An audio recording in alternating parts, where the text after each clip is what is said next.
morning! Magandang umaga! Gusto na ang mga lolo, lola, nanay, tatay, mga kapatid at kaibigan, the young ones and the young at heart. So mga lolo, mga lola, mga nanay, mga tatay, ang season 1 o ang year 1 ng Lola Mirai's story, Lola Mirai's story will soon come to an end and we'll be entering the new season, the year 2 or the book 2 ng mga kwento ni Lola Mirai. So, ang Lola Mirai, maraming magagandang alaala sa year 1 na gustong ibahagi sa inyong lahat, mga lolo, mga lola, mga nanay, mga tatay. And I'm hoping that you will join Lola Mirai sa pag-alala ng ating mga pinagsamahan kwento sa mga kwento ni Lola Mirai. So, tunghayan natin muli ang mga special na kaganapan sa year 1 or the season 1 ng mga kwento ni Lola Mirai.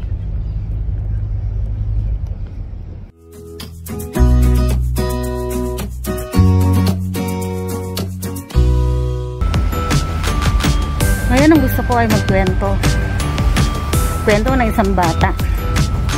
Kwento ng isang batang nangarap, batang mag-aaral, teenager, kwento ng unang pag-ibig, at kwento ng paano nagsikap, paano ba ang nagtagumpay, at paano din yung mga luha ng kabiguan.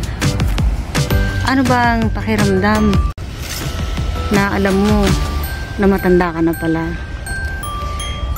Yung kwento na punong-puno ng pag-alala, kwento na punong-puno pa rin ng pag-asa, kwento na hanggang sa huli umaasa ka na ibibigay sa'yo yung pinangarap mo. So samahan nyo ako, pakinggan nyo ang aking kwento, kasi naniniwala ako ang bawat tao may kanya-kanyang kwento ng buhay. Ang bawat buhay natin ay isang magandang kwento.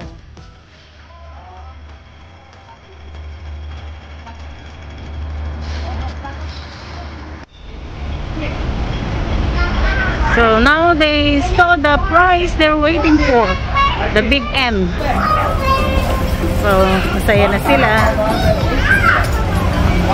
Masaya na.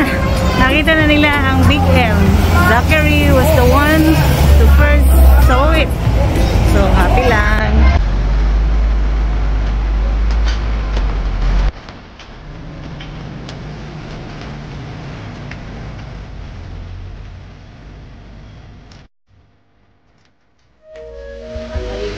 Ang ulan ay bibigay ng lungkot sa Lola Mirai, but at the same time nagiging grateful ako, mas nagiging grateful. Sa gitna ng ulan, kumukulog yung biglat, nandun kami para kaming mga basang sisig na nalilitas na talong para kami pagkain.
See you! Sama namin kayo!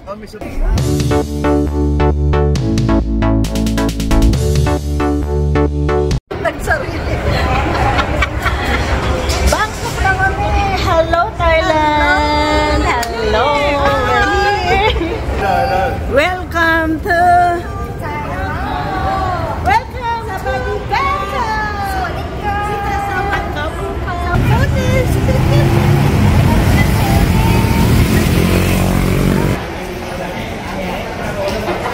Valtelli Hotel here in Bangkok, Thailand.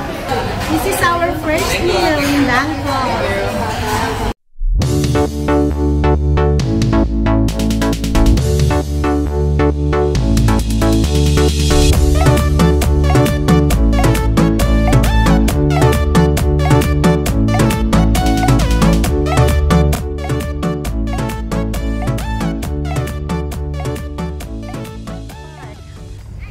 Look who's walking.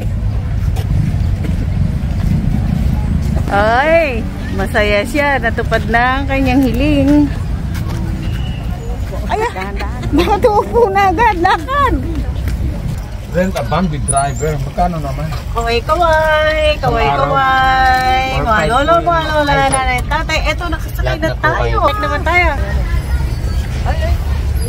Tatay mo sa kalungan yun. Si Tito. Ayun.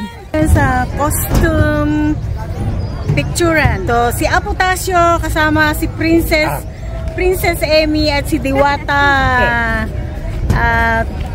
Toyang.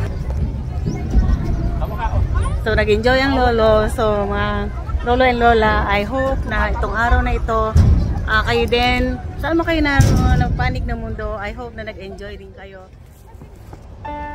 Sabi nila, Disneyland is one of the happiest places on earth.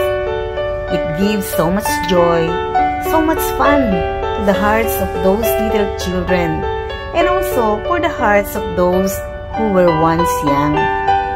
The charming Mickey Mouse, the lovely Minnie Mouse, the enchanting Disney Castle, and the ever-brave Simba, the Lion King.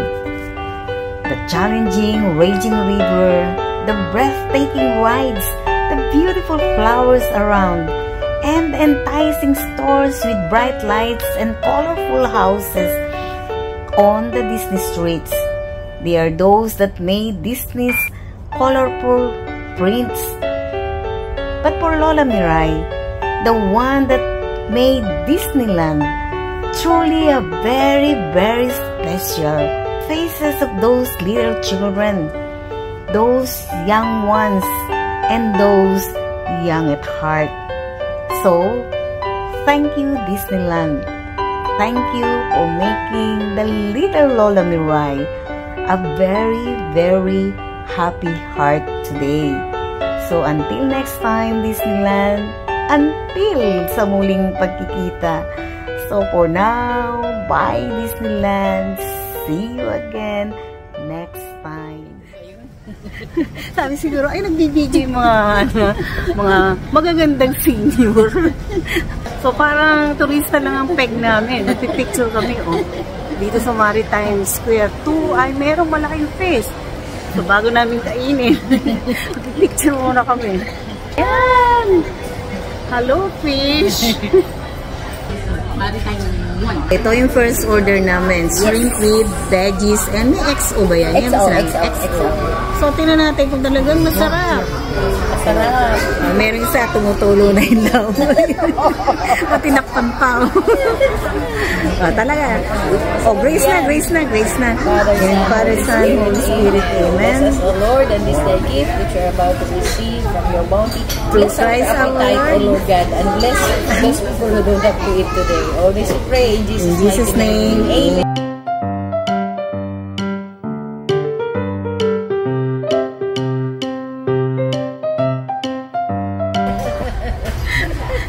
Hindi kami makagulapay. First time ng Lola Mirai at ng Lolo na mapunta sa Japan during the Cherry Blossom Festival at sobrang ganda. Nakaka-amaze. Talagang ang sarap maglakad. So, ito mo.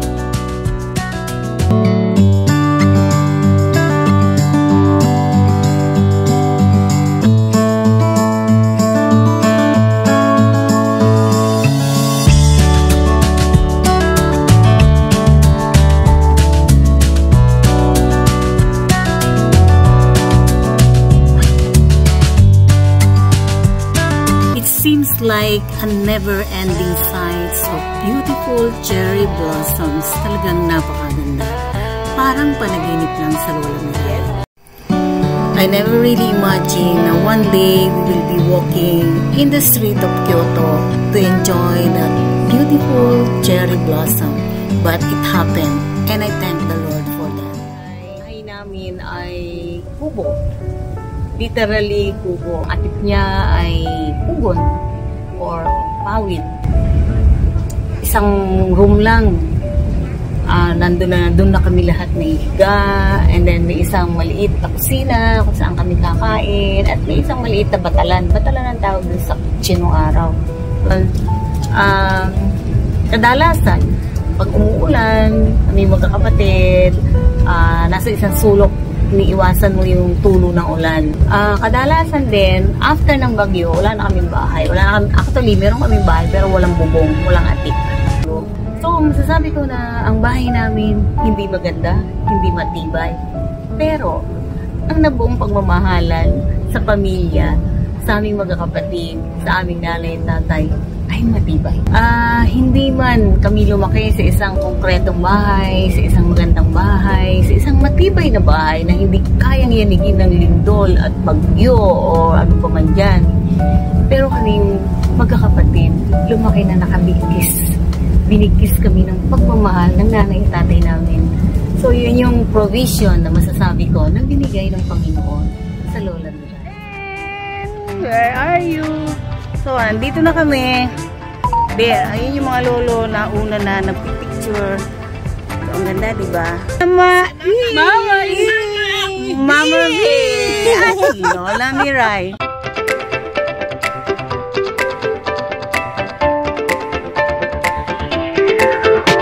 So, mga lola, bagong sombrero ang mga lola. Dito kami bumili. There. So, tara!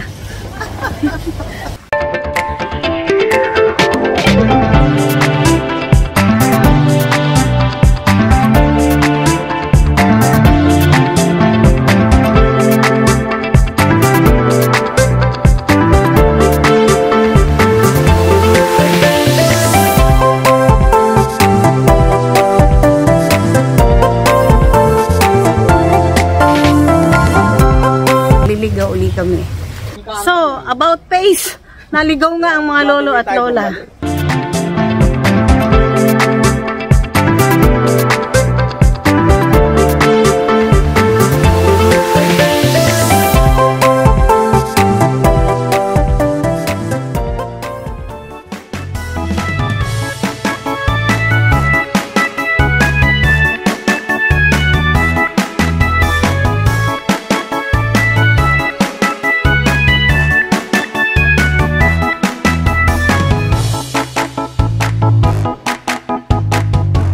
This is it, mga lola, mga nanay, mga tatay, mga kapatid at kaibigan.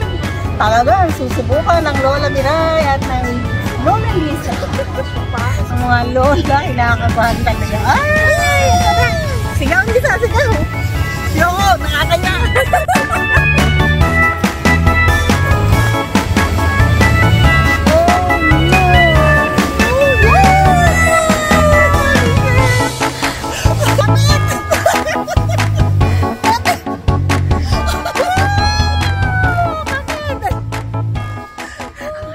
So, habang wala ang mga bata, ang Lola Miray sasamantalahin mag-swing. Charan! Masaya, diba?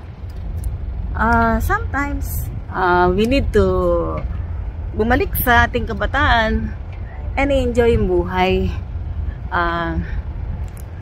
Hindi naman pwede na puro trabaho lang. Kailangan din natin pa-relax paminsan-minsan. So, ang Lola Miray, nagsasamantala lang. So, pagpasensyahan nyo na ang Lola Miray.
bumalik yung feelings nung nandun kami sa Japan years back.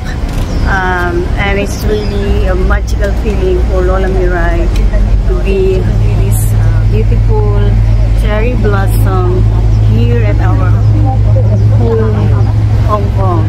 So talagang napakasaya ng feelings.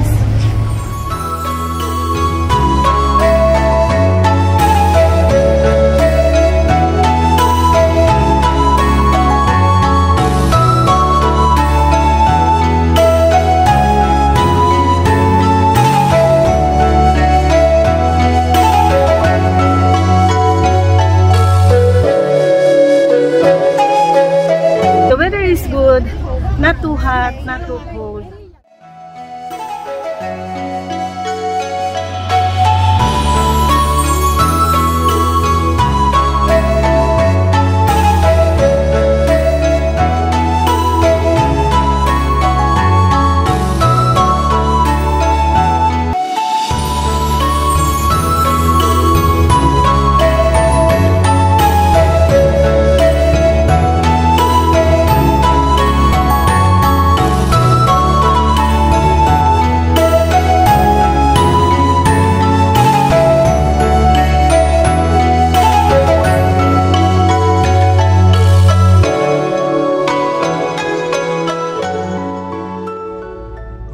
Ang pagtatapos ng season 1 or ng year 1 ng mga kwento ni Lola Mirai ay ang pagbubukas o pagsisimula ng season 2. Imagine mga lola, sa year 2 na tayo ng mga kwento ni Lola Mirai. And muli, taus-pusong pasasalamat sa inyong lahat na patuloy na pagsubaybay sa mga kwento ng Lola Mirai. Taos-pusong nagpapasalamat sa inyong lahat at maasa na sa mga susunod na panahon ay makakasama pa rin kayo ng Lola Mirai sa aking paglalakbay, sa aking mga kwento ni Lola Mirai. So until then, ingat-ingat everyone. Magpalakas tayo ng ating mga katawan, ingatan ang ating mga sarili, at higit sa lahat, manatiling nakakapit sa Panginoon. So, until then, ingat everyone, and God bless everyone. Bye!